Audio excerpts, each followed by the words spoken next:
And now it is my great pleasure to introduce the amazing Terrance Woodbury, founding partner and CEO of Hit Strategies. Terrance's research focuses a lot on communities of color and millennials, the driving force behind today's shifting cultural and electoral trends. He'll share some critical insights with how we can communicate with young men, which is incredibly important. So please welcome Terrance Woodbury. Yes, all right. Let me get my time right. All right. How's everybody doing? All right, I'm going to share some data here with you around who we consider the new swing voters. Before I jump in, I do just want to, I'm going to talk a lot about young men here. Come on, give me my time. Okay. I'm going to talk about young men, but I do want to just acknowledge a project that we're currently doing with Way to Win. That is the Defend Justice Project. That is 8 organizations that service black communities, trying to figure out what would make them take more resistance actions and why haven't they been taking them. We just came out of the field with some fantastic focus groups that demonstrates a lot of the barriers that they've been experiencing, a lot of the pain that they've been experiencing, but frankly, the anger. They are pissed off, and they're not just angry at him, right? They're angry at us. They feel abandoned. They feel left. And a lot of why they are not taking action, of course, is because of the danger and the risk and the militarization that they see happening. But it's also because who's going to have their back if they do, right? And they point to J6ers, and they point to the president having their back. And they're asking us, the organizations, the electeds, the leaders, who's going to have their back if we go out there. And frankly, if they don't see enough of their leaders out here fighting, then is it even worth fighting for? I'm going to talk to you about the new swing voters here, and I believe that there are 2 specific groups that are emerging as the swing voters. One are young voters, and the other are men of color. The QR code is going to take you to some of these slides. I don't have enough time to go through all of them, so if you want to hear more, please check out Charting the Way podcast, which I've been featured on a few times. You know? All right, that's the Hit team. Okay, a lot of words here. That's why I gave you the slides up front. I am a pollster, so I'm going to give you more data than words. But a couple of things that we just want to acknowledge from 2024. I worked on the Kamala Harris campaign. I worked for the DNC, the DCCC, and the DSCC. And there are a couple of trends that we saw across all of them and why we think we continue to lose. The first is that underinvestment, consistent underinvestment, is resulting in cycle over cycle erosion of our base. Every single group of base voters, y'all know this, every single group of base voters, black voters, Latino voters, young voters, urban voters, working class voters, we've done worse with all of them. Not just in the last cycle, in every cycle since Barack Obama has left the political stage. We are losing our base and investing somewhere else. Number 2, men of color, youth of color have emerged as the new swing voters. I've been talking about the gender gap and the generation gap. Since 2016, they are equally important. We hear a lot about how men are voting different than women. I'm going to talk to you about that. We don't hear enough about how young people are voting different than older voters. I'm sorry, I should say how young people are voting different than young people used to vote. Number 3, because there's this misperception that young people are becoming more democratic. In fact, I'm here to talk about men, not young people, so tune into the podcast. Number 3, Democrats are losing both the culture war and the economic war because of the forced choice, because we're trying to pick one. It is false. It's a false choice. They are using the culture, the other side is using the culture war to define the economic reality. That's what zero sum is, right? But they're convincing our voters, right? The zero-sum politic is convincing our voters that they have less because the people that have even less than them still have too much and don't deserve it. And there's an easy shift here. You've heard it on this stage several times, but you haven't heard it from the party enough, and that is, it's not because the people that have less than you and don't deserve it, it's because the people that have too damn much are willing to take from you and them so that they could have even more. But we have to shift that paradigm. Number 4, we Democrats continue defending systems that are causing the pain, that our voters blame for their pain. I've been saying since 2022, since the midterm, we cannot mobilize them to defend democracy because they've had mixed results from democracy. Guess what? The same is true for the Department of Education. The same is true for Medicaid. The same is true, all of these, FBI, all this shit, all these institutions have failed them. They're not going to mobilize to defend them, but we can mobilize them to build something better. Number 5, policy is not a message, policy is not a message, policy is not a message. You hear me say that several times. Okay, I'm gonna skip through some of this because there's a bunch of smart people in this room that have seen a lot of this. The first one was just turnout trends, but here I do wanna, and no matter how far you are in the back of the room, you don't gotta see the numbers to see the trend line. What this is Democratic presidential support from 2012, 2016, 2020, and 2024, the last 4 elections, broken out by gender and by race. From the back of the room, you can see the trend line. Amongst black voters, we've done worse in every election. Amongst API voters, worse. API men and API women. Latino men and Latino women. The only voters that are a little less swingy are white voters. I mean, Barack Obama won 42% of white voters in 2012. Kamala Harris won 42% of white voters in 2024. Again, I work for the Harris campaign. I know that the overwhelming majority of expenditures went to general market. You know what that means? White people. We are not investing in our base, and our base is leaving us rapidly.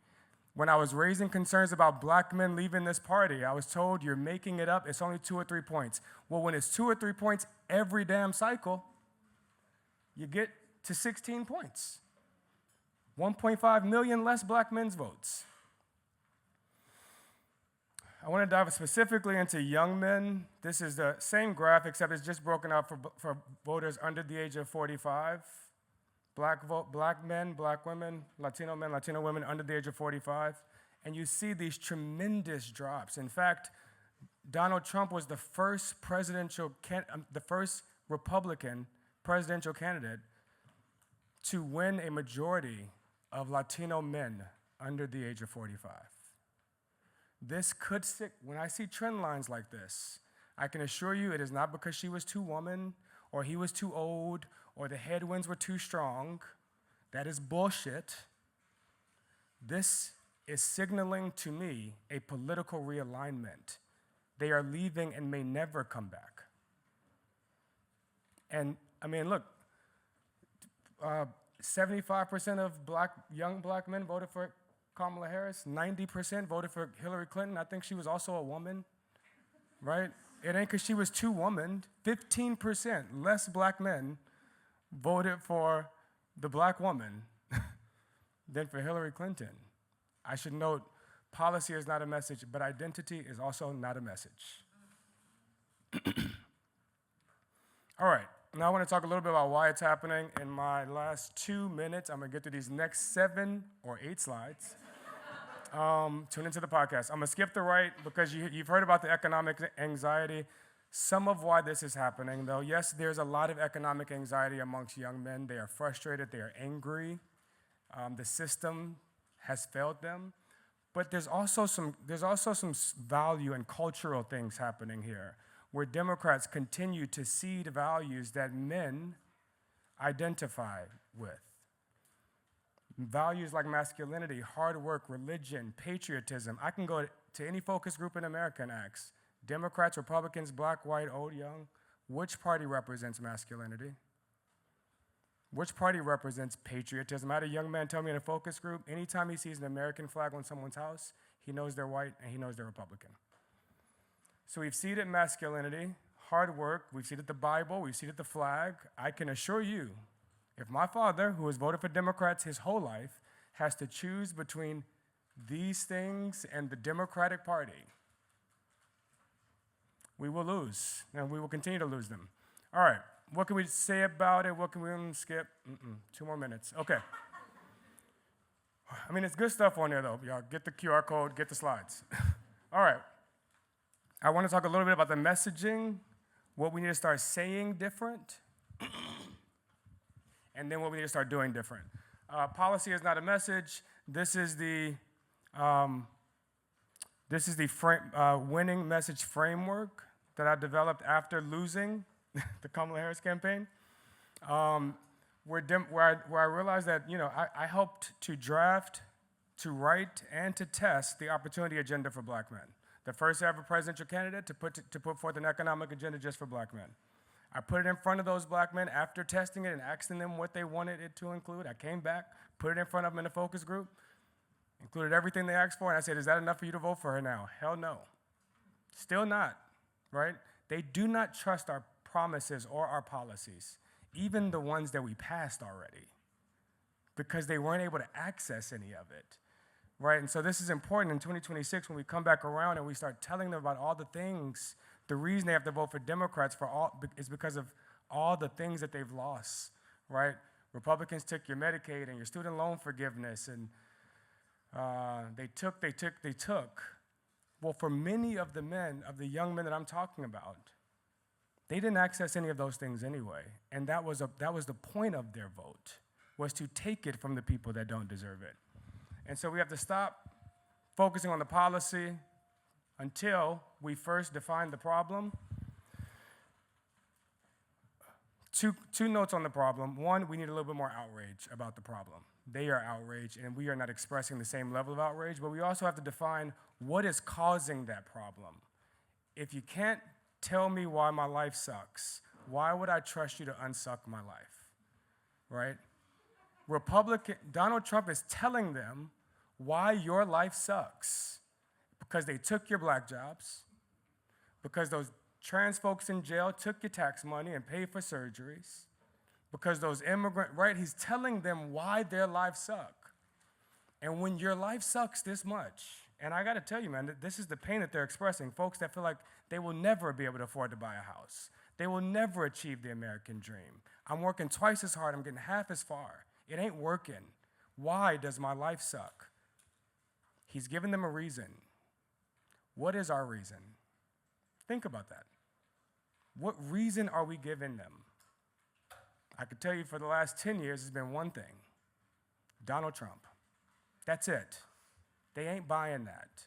That ain't the reason for racism, because it was racist before him. That ain't the reason for sexism. That ain't the reason that they broke. In fact, they were the least broke in their lives when he was president. You let them tell it. Okay, so we got to define, acknowledge that their lives suck, and then tell them why. I'm offering that it's not because the people that have less than you, it's because the people that got too damn much. That's the reason your life sucks, because billionaires are rigging the system, because corporations are rigging the system. 73% of Americans already believe that. After we've defined the problem, then we have to give them a vision of the world. What does the world look like if we solve that problem? If billionaires stop rigging the system, what could the world look like? And then we can get to those pesky little policies. Here's the policies of how we will achieve that world. And what I learned on the Harris campaign is that we actually can't stop there with the message. Because the thing that we did the most effectively on that campaign, I just told the vice president this last week, we raised the name idea of Project 2025 to 100%. Everybody in the country knows what it is. Everybody in the country also knows that Republicans have a plan, and they are asking for ours. And so when they say, I see her $50,000 first-time home buyer assistance, I see her small business startup assistance, how's she gonna get any of that done? That's where the plan comes in, right? And so there's multiple steps to this, and I'm gonna do my last slide because I'm already over time. All right. This is, where do we go from here? And this is what I've been trying to convince Democratic leadership, the party, and anyone that will listen. This is the three worlds paradigm. No, this is not a message for voters. This is a message for y'all, okay? Three worlds paradigm. The first world is the one we lost on election day. Status quo, rules were rigged, the person that got the most votes often lost. Like shit that just didn't make sense. It did not work for the left or the right, y'all. That world sucked for both sides. Too much damn money in politics, all the reasons. The second world is the one that they're forging right now, a new world order, domestically, internationally. The old rules don't apply. The old constitution don't apply.